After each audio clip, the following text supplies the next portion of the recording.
I'm Paul Tyler. I present The Reading Room on Siren 107.3, community radio station in Lincoln.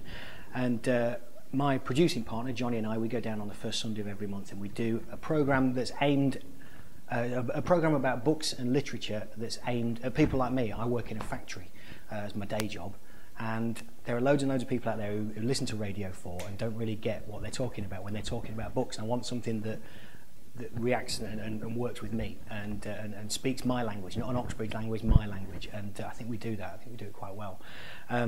And on that programme, we review books. We have our Reading Room book group. We also feature poetry and short stories as well, all in with a nice eclectic Sunday morning mix of music. And the whole programme works. Another thing we do is the podcast. Very recently, we came second in the European Podcast Awards here in the UK, and we're professional. We were put in the professional category. So we beat The Guardian, we beat Capital FM, we beat Radio 4. Actually, we beat Melvin Bragg, which was nice. So what we've got works. We know there's an audience out there for it. And I suppose the Reading Room Live is about extending that. We've been doing the radio programme for a couple of years, and we don't want to get comfortable. We want to keep pushing and doing something. We've started doing YouTube videos, and I've started doing more open mic things as well as a writer and a performer. And we're constantly trying to push ourselves. So bringing the Reading Room Live to the stage is an option for us to put poetry on the stage and put short stories and fairy tales, or whatever else is happening tonight, some of our performers.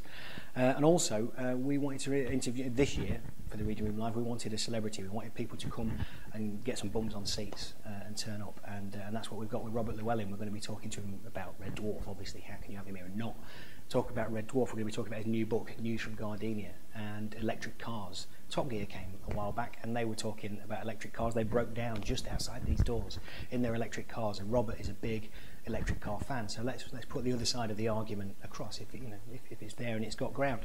And by doing that, then we're getting an audience to come in and sit in on the poetry and the local performers, and it just, hopefully it'll work. This is beforehand, it'll work. So performing at the Reading Room Live this year, we've got the actress and author Abigail Tartell. Abby's just been signed up for a good figure deal for a second book. We featured her last year with a debut book called Flick, which is tremendous. I loved it. She's got a new book coming out next year called Golden Boy, and she's here exclusively giving us a bit of the I think the first chapter and another bit later on. Very excited about that. So alongside Abby, we've got another local poet called Andrew Golding, just released his first book as well.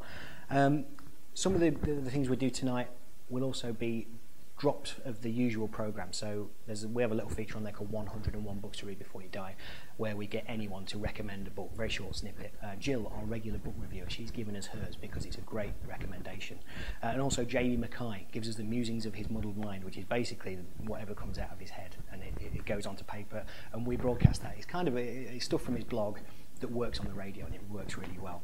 We've also got John Osborne here, who is the author of a book called Radiohead, and he's just taken a one-man stage show around the country called John Peel's Shed, and he came to Lincoln, and Johnny, our producer, interviewed him. It was a brilliant interview, and also he's doing some poetry tonight, which is just fantastic. And we're also breaking up the spoken word sections, and this is replicates the programme really. We've got Michael Reeve, local artist, singer-songwriter, who is just phenomenal. Can't wait to see him on stage tonight. Although he's just got back from America, he's a bit jet lagged, but I'm sure he'll be fine. And Jodie Orton, who is the co-host of the American Dream Team over on Siren FM. She's written a fairy tale. Last time she read this, she read it in America. I think she wrote it in America as well. And it's a real good play on what fairy tales are and what it means, I think, to sort of 30-year-old women as well. It's really, really good. And I've had my arm twisted. It didn't take too long to go and perform something as well. Like I say, I've been doing some more open mic things just lately, and I've got a taste for it. And so I've got something called the pork pie tonight, which is hopefully going to be a lot of fun.